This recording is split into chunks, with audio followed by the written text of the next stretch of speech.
Ayun, so good evening guys. Ngayon po ay Friday. Ayan, medyo good vibes tayo ngayon. So nag-bounce si Philippine Stock Exchange natin, index. So nag-up siya ng 1.32%. So medyo malakas yung sipa natin. Pero mas malakas yung drop pala natin kapon. Negative 1.9 tayo. Pero at least binawi din niya. Ayan, so medyo nagpapakat loss muna si BSE. Tapos binabalik din niya. So good vibes tayo. Nag-up yung index natin. Buti nilang. Good Friday tayo ngayon. So 6,259.95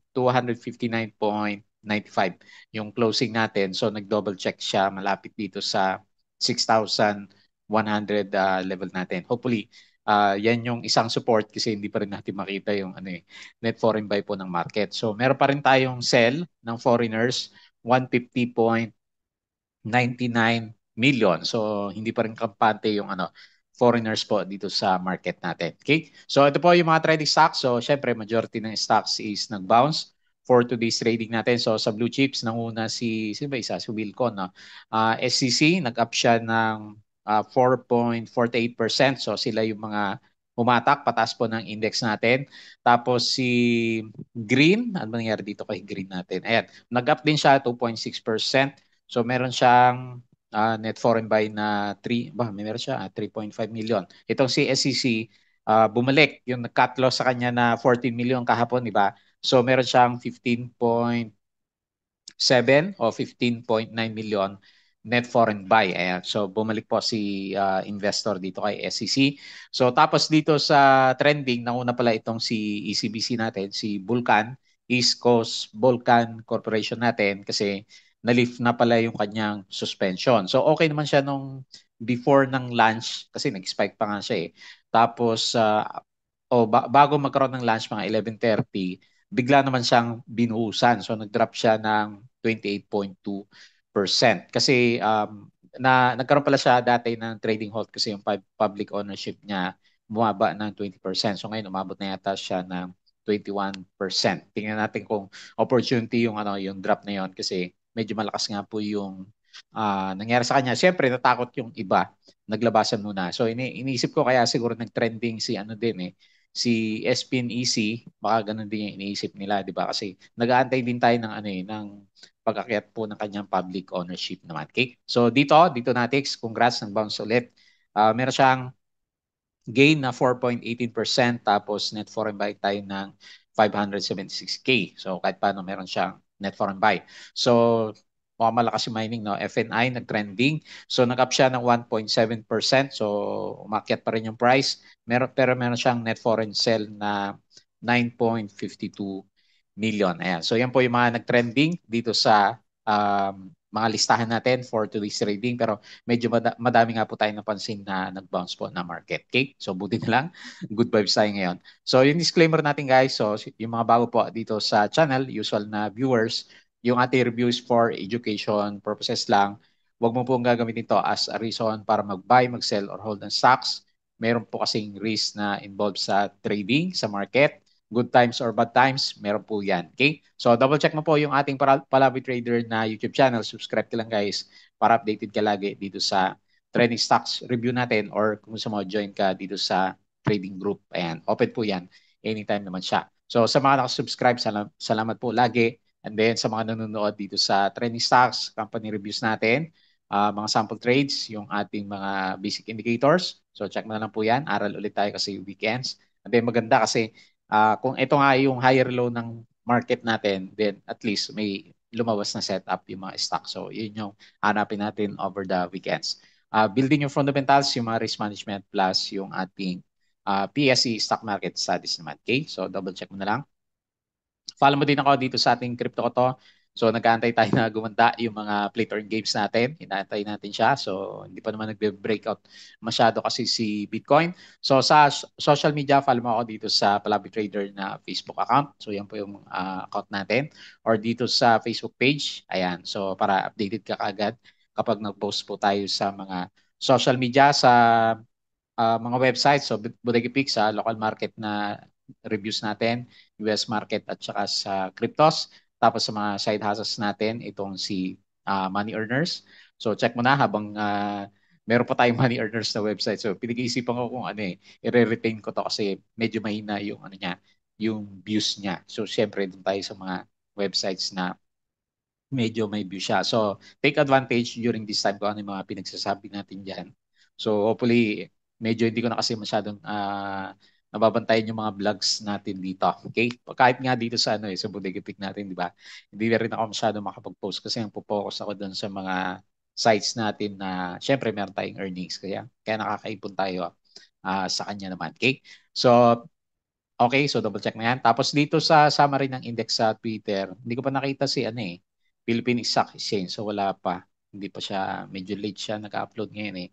Okay, so eto na lang recap ni invest na natin. So 6259.95, 1.32% up yung market. And then meron tayong net foreign buy na net foreign sell rather na 150.99 million. Okay? So nag-bounce yung index natin. So Green Energy and Abacor affiliate ALAE NIT terminate 2021 memorandum to develop food and logistics terminal in Batangas. Ayan. So okay, so yung mga MOU, MOA, ayan. So minsan minsan bigla na lang siyang nate-terminate. Tingnan natin next week. Pero itong si Green, di ba, nag-up siya na 2.6%. So ito yung mga binenta ng foreigners ngayon. So mga banks pa rin, no? BPI, Metrobank, Security Union, Call, AP, ANI, SSP, AC, Ali, Globe, Converge, Cebu, STI, Robinson, at saka si FNI naman natin. So Aboitiz-led Union Bank gets BSP approval to inject 900 million in capital to support digital banking unit. Union Digital Bank. Laki, no? 900 million. Ayan. So, pwede na. Malaking retirement na. So, PLDT, nag-up siya 2.8. Achieve first closing of sale and leaseback tower deal with Frontier. So, PH inflation. So, yan yung dinamdam natin. Kaya nag-drop tayo kahapon ng 1.9%. Cebu gets JOLCO financing for aircraft lease. Ito pala, kaya pala pumipitik si ABS. Meron siyang agreement dito kay Prim. Ayan, pumitik na naman si Prim at saka si ABS natin. Launch last 30 June and have operated 7 days a week. So yung kanyang joint venture sa Media Servicio Production Corporation. Ayan. So yun po yung catalyst. AC sets trading suspension and payment of redeemed ACPB1 shares. So preferred shares yan. Now, ayan, nag-up sinaw. Telecom to file MR on CA decision shall file a motion for reconsideration para sa kanyang mga frequencies. Okay? So, ito, SRF issue with NTC. Cebu Mayor gives ultimatum to two firms on flooding issue. Si Gaisano Country Mall, ayan, so tignan niyo po sino ma-related na stocks yan kasi under fire. Converge, chief appointed as special envoy. ICT, its unit handled the new service of Costco shipping lines. Okay? So Medusa, ayan. So nilagay ko to para ma-aware yung iba, yung PhilHealth natin na hack. Ayan. Tapos ni-release yung mga stolen na PhilHealth data kasi hindi magbabayad yung Philippine government. So nandiyan lahat ng ID. Careful na lang po sa mga lalabas na scam. Yung mga magpapaklik ng link. So double check nyo. PLDT, first closing of transaction. JT Cap, baba yung price niya daw, trading at 57.8%. Below estimate. Ayan, so undervalued. SM, to grow earnings and revenue by 10.1%. ABS-CBN nakita natin, tapos yung galaw sa US market, medyo mahina sila kagabi. Pero ngayon medyo okay na. Okay na yung galaw po nila. Okay, so yung iba is mga analysis kahapon naman. Okay, so yun po yung mga nakita natin dito sa mga post natin. So guys, as usual, so weekends na naman, double check mo lang yung ating Patreon. Yung mga gustong sumali sa trading group po natin is always open po siya. Kung gusto mo mag-support, pwede rin po through our Patreon channel naman. Okay, so double check mo na lang po. Ayan. So tingin tayo dito sa ating to trade Asia Prime. So tingin natin yung summary. May paano pa tayo kanina. So akala ko mag-ano na naman tayo. Magre-retest doon sa pinag-usapan natin yung week nung dalawang candle, di ba? Pero hindi naman siya umabot. Nag-bounce tayo around 10. So before lunch, mataas na siya and then mas mataas pa nung second half. Nagkaroon siya ng konting drop sa pre-close. Pero anyway, good vibes pa rin kasi nag-up siya. So 6259.95, so 1.32%. At then nakahanap ng support si PSE po natin. So 150 million net foreign sale. Ang pinakamalakas si gawa ni SCC at saka ni FNI, di ba? Nag-up siya. Nickel, nag-up din ba si Nickel? Hindi ko makita si Nickel ah. Malabo yung mata natin. Ayan, so hindi ko makita. So anyway, sila pinakamalakas mining at saka si property kasi nag-bounce yung mga stocks natin, no? SM. So nag-bounce din siya. Okay? So si Bloom, si Mer, Videomonde. Halos lahat nag-bounce maliban kay Pure Gold, Ali, CNPF. Nag-drop si CNPF pala ng ano, 3%. 49% foreign participation, 51% local participation naman. So sa winners, marami sa penny stocks yung mga gumalaw. Sinaw pala oh. Siya nauna dito, 7.76. Mark, 5.49. Gumaganda na kaya chart ni Mark. Prim, ayan. So ang ganda ng chart ni Prim. Nakabawi na ulit. 5.3% SCC, 4.48. Ayan, di natin napansin. Medyo nag-ano na, nag-spike itong si Red Sea, 4.36. SMPH, 3.7. Aslag, 3.3. Green, 2.6. And then Alter is 2.47 man. So sa mga losers natin for today, nauna si Balay, 5%. So mahina si Balay. All D, 5.24. Profit taking na. All HC, 4.37. Merimart, 3.3. And then Ionics, 2.54. ABS, nag-drop din siya ng 2.5%. Okay? So yun po yung galawan ng ating mga stocks for today. Tignan natin yung summary ng index. Ayan. So gumanda. So nagkaroon siya ng base. Diba, nilalagay natin kahapon dito sa 6138 pero hanggang dito lang pala siya sa malapit dito sa 6,171. So good. Nag-bounce yung index natin sa MA20. Wala nga lang siyang net foreign buy pero okay pa din to kasi kung another retest by Monday and then bounce ulit siya. So mayroon tayong confirmation ng higher low which is pwede nating sabihin kasi nag-breakout tayo dito last time, di ba? So okay na yan, reversal and then itong continuation niya kapag hindi nabutas yung 6,121. Okay? So very good. Yung galaw ng market, RSI 50 o halos 50.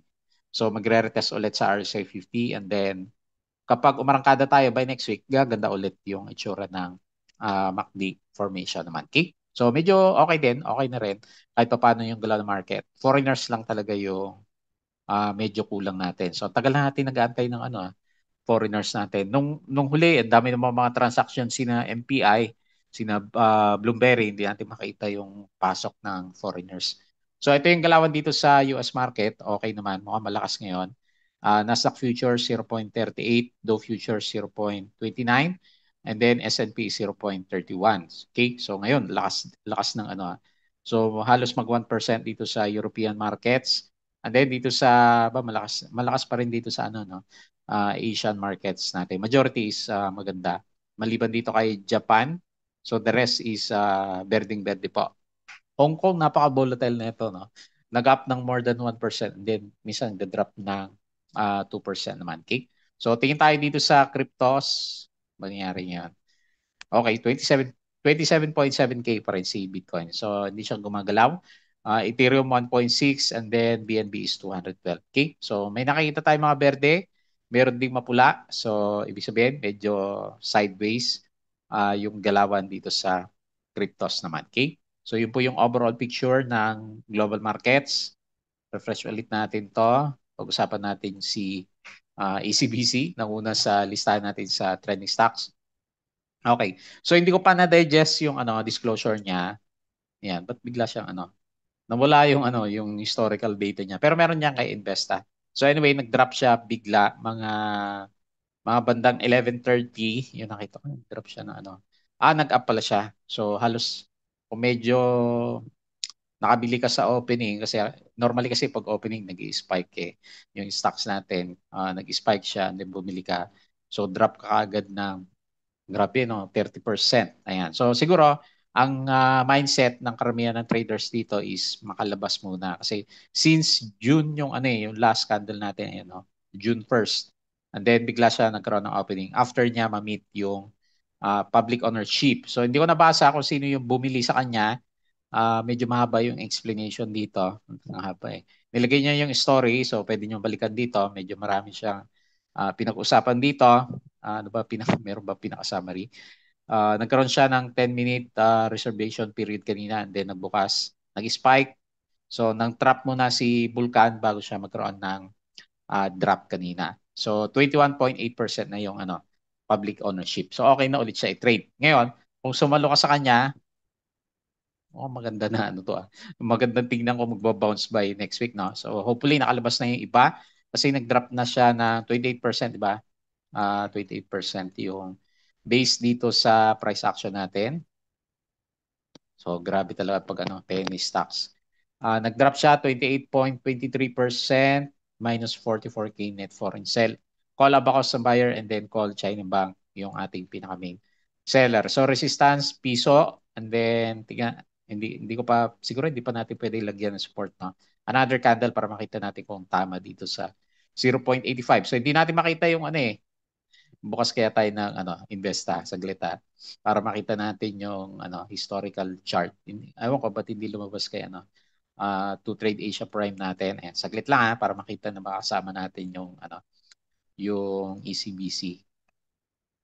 Okay, so meron siyang support dito sa bandang sakto pala 0.87K. So bumalik na siya dito. Ganda rin sana i-trade to last time eh.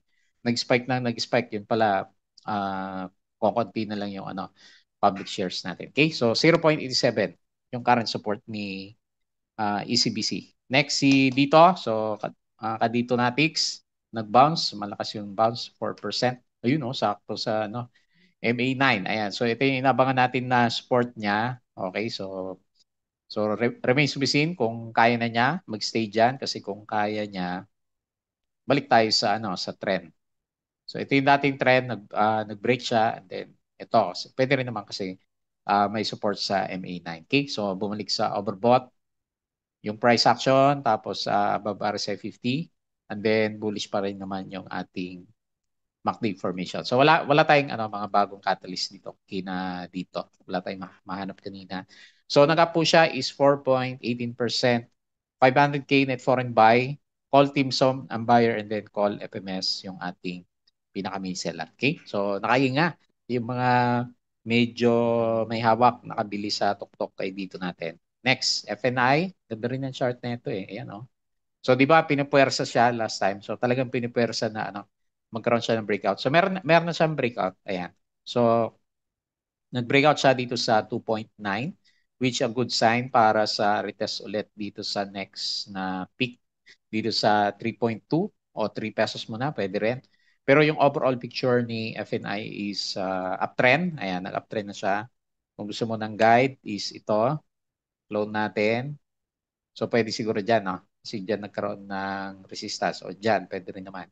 Okay, lagay ko na lang dito kasi medyo bullish yung traders kay FNI. Okay, yung RSI plus MACD is kaka-breakout lang niya. Okay, so meron din siyang volume, Tingnan natin yung kanyang performance. Wala masyadong foreigners, no? So, negative, medyo lumabas pala sila. Negative 9.5 million. Kala ko positive. Ayan, so 1.72% gain pero meron lumabas na foreigners. BA Call ang buyer, UBS PEP yung ating pinaka-main seller sa kanya. So siguro yun yung mga yung mga bugso niya dito sa bandang baba, lumalabas ng konti yung foreigners natin. Okay? So next, si Green. Okay, nag-terminate sila ni Aba. Si Aba medyo nahirapan yung price action. So mukhang buhay pa si Green Tinitingnan ko yung volume niya buhay. Buhay yung medyo buhay yung volume niya. And then good sign kung medyo maka-breakout siya, di ba? Kasi nandiyan lang siya eh. Nandiyan lang yung pinaka-price action natin eh. Saan ba breakout natin? Okay. So, dito na lang kasi mas madali makita pag nagkaroon siya ng spike above 0.4. Okay? So, okay yung okay yung galaw ni Green. Technical wise sa punda hindi natin alam. Pero sa technical chart, okay siya Meron siyang volume So, laki ng volume. Tingnan na natin kung saglit. Green. Net foreign buy siya eh. 2.6% up, 3.9 million net foreign buy. Summit AAA ang buyer. Siya din yung ating seller. Laki ng potential nito kung bumalik, no? So, anyway, tingnan natin. Sana siya. Mag-stay lang above MA9. May pullback. Pero kung mag-stay naman sa MA9, then tuloy yung pinaka-trend natin sa kanya sa recovery ng price action man. Okay? So yun lang nakita natin. Next, SCC. Saglit.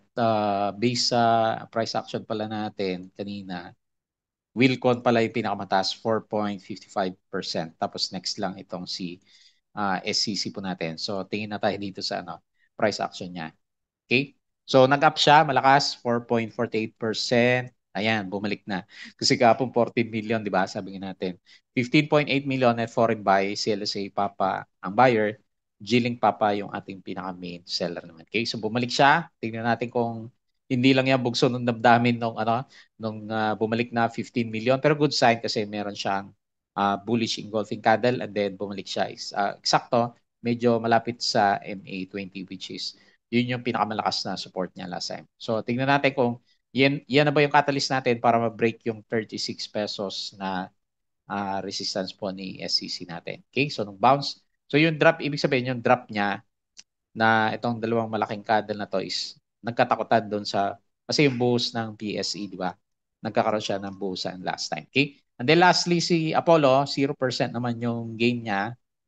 Okay, so analyze na lang natin. Pero pinag-uusapan siya kasi nga medyo nakalabas dito sa downtrend line natin. Pero parang nahirapan siya dito kasi lumalapit na yung MA100 lumalapit hindi yung price action. So 0.204. Anyway, penny stocks to so careful na lang sa pagpasok kay Apollo. 0% naman. Hindi ko lang kung bakit siya pinag-usapan. Ayun, 0%. Okay? So anyway, next week siguro baka balak bombahin kaya laging inaano siya, tinatag. Ayan, meron naman siyang maganda siyang tignan kasi puro green yung close niya. And then meron siyang volume kahit papaano. Okay, malit nga lang. Siguro maraming nagsiset up para kay Apollo naman natin. Kaya lang wala pa siyang wala pa siyang mga good news. Ayan. Okay, so yun lang muna. So hindi ko na pahabayan yung review at good vibes naman tayo kasi medyo kahit papaano may good sign yung market para sa reversal. Nagkaroon siya ng higher low.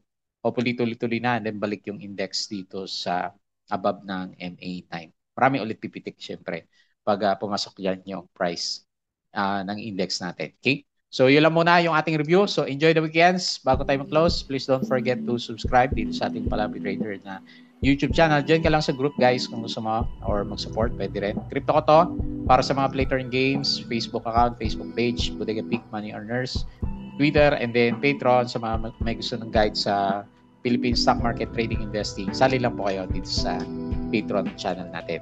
Yun lang po. Maraming salamat. Happy weekends.